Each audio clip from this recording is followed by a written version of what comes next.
What's up, everybody? Happy Tuesday to you. Here to give you the update on what is all the Packers news of the last couple of days. And yeah, we are in a true schedule oddity right now, going from Thursday to Thursday. Both pretty big matchups for the Packers, right? First dealing with the Dolphins on Thanksgiving, but now, of course, with the division matchup against the terribly banged up Detroit Lions coming up just a couple of days from now. So first I'm going to go over the injury report. And if you're wondering about like questionable, doubtful, out, like those kinds of designations, because it's a Thursday game, those do not have to be released until tomorrow. So this is still just limited DNPs, like that kind of news about practice. So first up, for the Green Bay Packers, 2 DNPs. That would be Corey Ballantyne and Edgerrin Cooper. Neither one able to go today. Certainly for Cooper, this doesn't sound great. It sounds like his chances to play are essentially nil.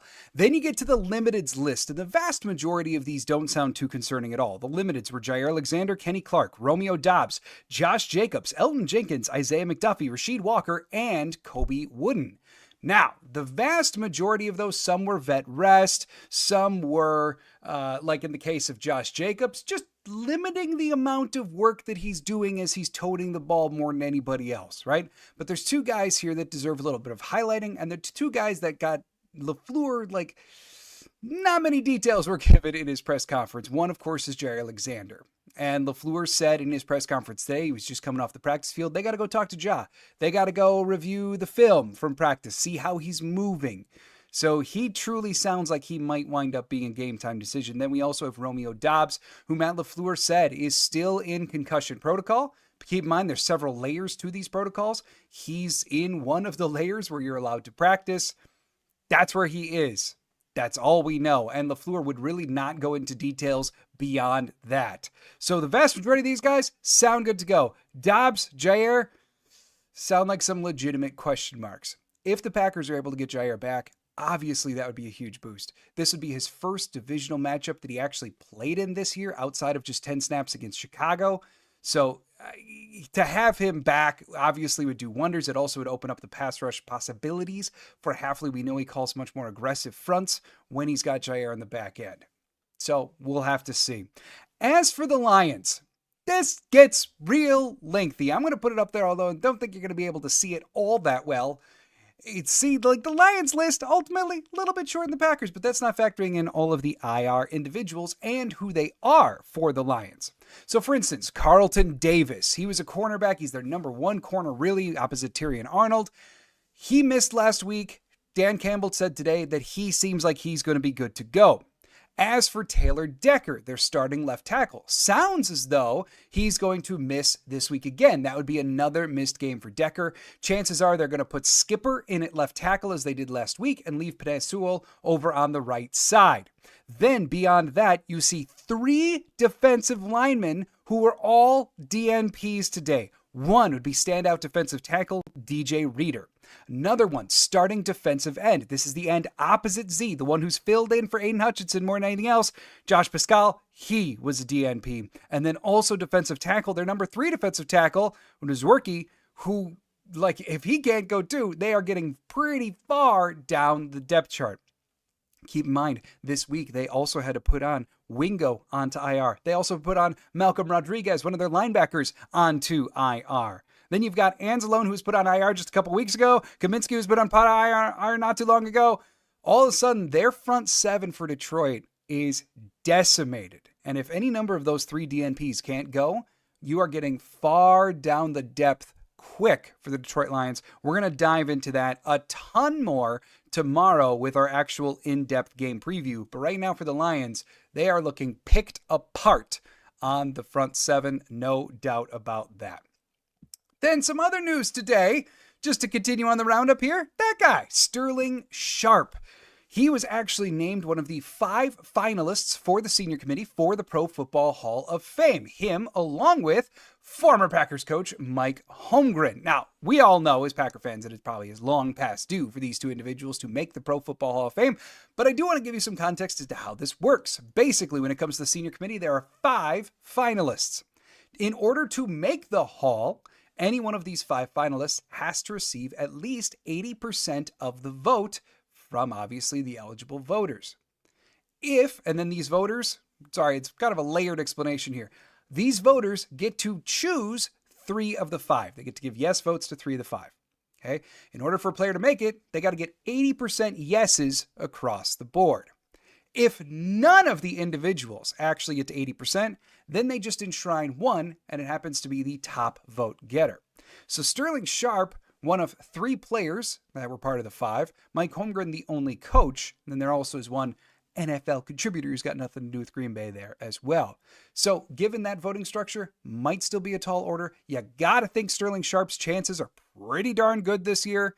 Holmgren, maybe not as strong as Sharp. No doubt, though, both of them deserve enshrinement. This seems like potentially a good year where both could get in. And then if they do, start booking Green Bay for the Hall of Fame game next year. All right, moving on then as well. Just some other news of the day that I wanted to make sure to give you. The first round of Pro Bowl voting is out. I said we were going to talk about awards today. First round of Pro Bowl voting is out. Now, keep in mind, this is the fan vote. And if you ever wanted any more evidence that the fan vote is terrible, here it is. So for the Green Bay Packers, Jordan Love is not in the top 10 of the NFL. For running back, Josh Jacobs happens to be 3rd in the NFC right now. Wide receivers, none in the top 10 in the NFL. Tight end, Tucker Kraft is the 6th tight end in the NFC right now in the voting standings. Zach Tom, 7th in terms of tackles for the NFC. Elton Jenkins, 5th in terms of guards.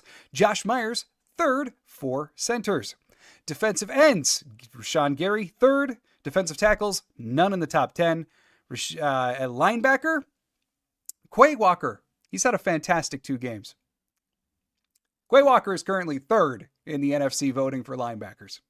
And then Jair is 2nd for corners in the NFC. At free safety, Xavier McKinney is 1st in the NFL for free safety. At strong safety, nada. Evan Williams not making the cut there, apparently. Kicker, nada. Punter, Dan Whelan is 3rd in the NFC. Long snapper, Matt Orsic is 3rd in the NFC.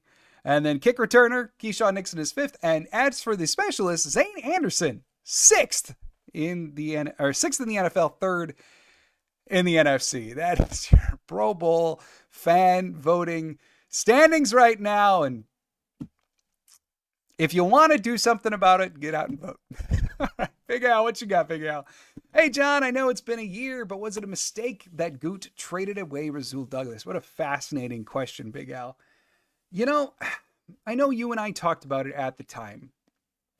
And of course, in hindsight, simple question. Would you on this defense rather have Rasul Douglas or Teron Hopper? Well, that answer is really easy, right? Of course you'd rather have Sewell. No doubt about it.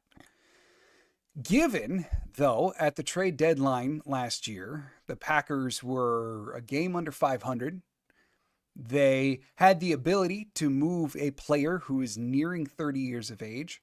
And coming up in some contract years, the Packers weren't likely to necessarily pick up every single year and get a top 100 pick for it.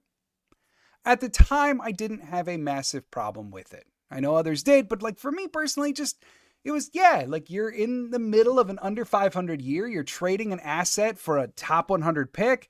It doesn't feel good, but like I at least get the logic, right? Now, hindsight, yeah, of course you'd rather have Zool than Teron Hopper in this defense. So I'm not necessarily willing to call it a bad move. I just think it's one of those things where maybe it was like not bad process, but yet still bad results. I guess that's kind of like the answer on that one for me personally. And now, if you're wondering where the Detroit Lions are, of course, we're going to dive into this a lot more with the game preview. But in terms of, these are the yearly stats, in terms of run defense, the Detroit Lions are 5th in the NFL, giving up 93.5 yards per game on the ground. In terms of pass defense, 25th in the NFL, 226.8. Keep in mind that number may be inflated because they're always winning. Then in terms of offense, the Green Bay Packers are actually shockingly close on both of these. Rushing offense, they get 154.4 yards per game on the ground. That's 4th in the NFL. And passing 240.8, good for 5th in the NFL. So, of course, we're going to dive into trends and all that and what the injuries may mean for the Detroit Lions tomorrow. But that is your year overview for the Lions.